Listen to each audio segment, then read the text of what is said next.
Sir যে দূর লাগতাছে রে মনে হইতেছে ইন্ডিয়ান না স্যার ওইখানটা স্যার ব্রিজ লাগে একটা ব্রিজ এখানটা 10টা গ্রামের মানুষ 10 থেকে 15টি গ্রামের মানুষের রাস্তা বন্ধ করে দিয়েছে নদী। নদীর পানির স্রোতের বেগে নদীর পার ভেঙে অচলাবস্থায় পরিণত হয়েছে। বেকায়দায় পড়েছেন স্থানীয় মানুষরা। সেখানে খবর পাওয়া মাত্রই চলে যান এমপি ব্যারিস্টার সুমন, করেন পরিদর্শন। আশা করা যায় তাদের এ ভৌগোলিক অবস্থার উন্নয়ন হবে শীঘ্রই, কথা দিয়েছেন এমপি মহোদয়। প্রিয় দর্শক, ব্যারিস্টার সুমন সাহেবের প্রত্যেকটি কাজের আপডেট নিউজ পেতে আমাদের চ্যানেলটি এখনই সাবস্ক্রাইব করে ফেলুন আর দেখতে থাকুন ব্যারিস্টার মিডিয়া। এখানে একটা ফাইবার ছিল চলে দিয়ে ফাইভটা থাকাতে ফাইভটার সাইডে ভাঙতে ফাইভ আছে ওই পানি খাওয়া লাগে একটা ফাইভ দিছে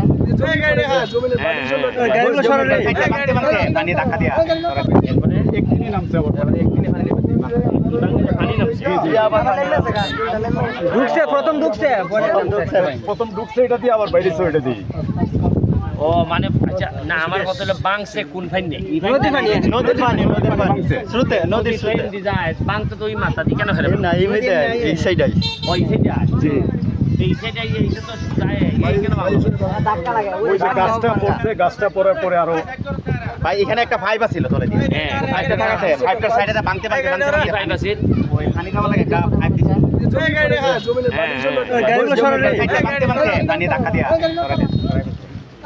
বেশি মোটা ছিল না পাইপটা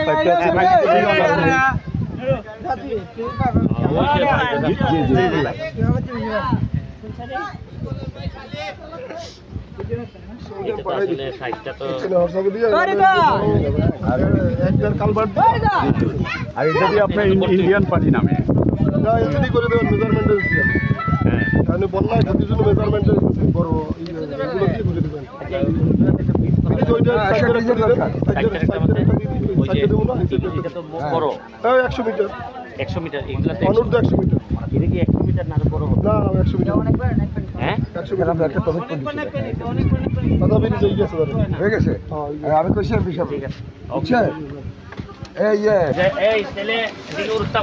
নৌকা দিয়ে আইছিল রাখো এই নৌকা দিয়ে আইছিল কেন এই নৌকা দিয়ে কে কে আইছিল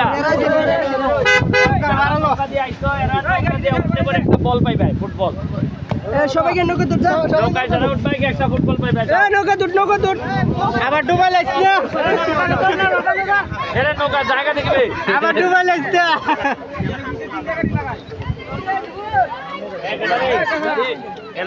এরা যারা নৌকা দুটবে এরার একটা কাম করো এই ইভার একটা বল আর ইভার একটা বল 1200 টাকা দিলাও ইভার একটা বল আর ইভার একটা বল ওকে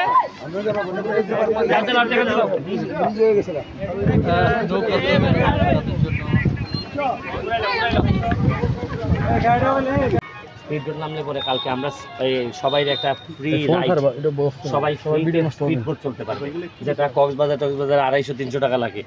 এখানে ফ্রিতে আমরা অনেকেই এখানে স্পিডবোটে চালাবো। তারপর হচ্ছে গিয়ে রাতে ফায়ার ওয়ার্কস হবে। ফায়ার ওয়ার্কস মানে হলো আতশবাজি, যেটা পুরো আকাশ জুড়ে আমরা আলোকিত করতে চাই।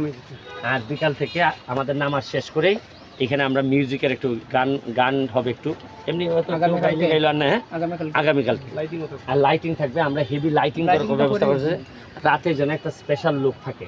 শুনেন, মানে মানুষকে বিশ্বাস করানোর আগে তো আপনাকে একটু দেখাইতে হবে যে আমরা আসলে কি বানাইতে চাচ্ছি। খালি বক্তব্য দিয়ে গেলাম যে পর্যটন নগরী করবো, কিন্তু আপনারা কোনো কিছু দেখলেন না। যে আমি চাই যে সোনাঘাট মাধবপুরের মানুষ আস্তে আস্তে দেখুক যে আমি আসলে কি বানাইতে চাচ্ছি। দেখেন, জাস্ট পানি আসার আগ পর্যন্ত কিন্তু এক রূপ ছিল, পানি আসার পর আপনি সন্ধ্যার পর এখন আপনার বসতেই ভালো লাগবে। কারণ এমনিতেই তো আমাদের আনন্দ করার মতো কিছুই নেই, খালি যন্ত্রণা, খালি সমস্যা। তো আমি চাইতেছি এগুলো থেকে বেরোয় আইসা একটা নতুন একটা চিন্তা ভাবনা দিয়ে আমরা সোনারঘাট মাধবপুর শুরু করতে চাই।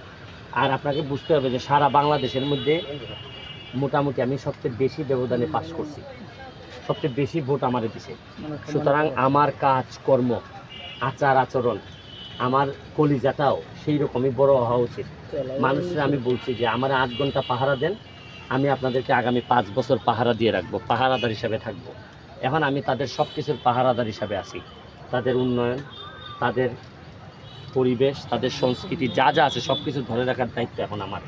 আর আরেকটা বিষয় হচ্ছে গিয়ে যে এত বেশি বরাদ্দ জননেত্রী শেখ হাসিনার সরকার থেকে আমি পাইতেছি, এবং আমার আশ্চর্য লাগতেছে যে এর আগের বরাদ্দগুলো কোথায় ছিল, কীভাবে খরচ হয়েছে। নাইলে আমি মাত্র 4.5 মাসে প্রায় 29-30 কোটি টাকা বরাদ্দ অলরেডি চলে আসতেছে। আমার রাস্তাঘাটের জন্য 25 কোটি আসতেছে।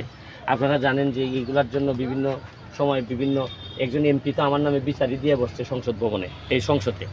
তো এরা, আমি জানি না যে এই মানসিকতা আসছে কীভাবে, যে জনগণের টাকার হিসাব আমি জনগণকে দিব, এতে অপরাধের কী আছে, নাকি না লুকানোর মধ্যে কোনো আনন্দ আছে, আমি জানি না এই আনন্দটা কী। আমি আমার এলাকার যারা ইয়াং আছে তাদেরকে একটা টেন্ডেন্সি শুরু করতে চাই যে রাজনীতি করলে দুর্নীতি ছাড়েন, আর যদি দুর্নীতি করতে চান আল্লাহর রাস্তে রাজনীতি ছেড়ে দেন। আপনারও আরও ব্যবসা আছে, এগুলা গিয়ে করেন, কিন্তু যে জিনিসটা করলে মানুষের হাজার হাজার মানুষের ভাগ্য নির্ধারিত হয়, এই জিনিসটা নিয়ে আপনি খেলানেলা করেন না।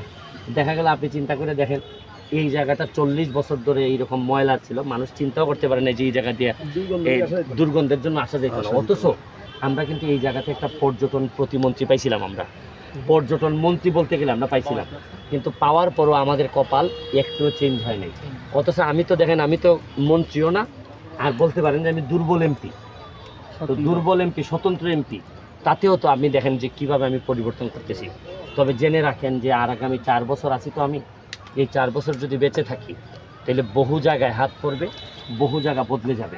কারণ আমি তো বলছিলাম যে জন্মের পরে যে জন্মস্থান আমি পাইছি, মৃত্যুর আগে এর চেয়ে ভালো জন্মস্থান রেখে যাবো। আপনাদের সবাইকে আমি অনুরোধ জানাই যে যে যার জায়গা থেকে, কেউ হয়তো ইউটিউবার, কেউ হয়তো ফেসবুকার, কেউ হয়তো এই আপনারা বিভিন্ন কাজে সমাজ সেবা করতেছেন, আপনারা সবাই আসেন।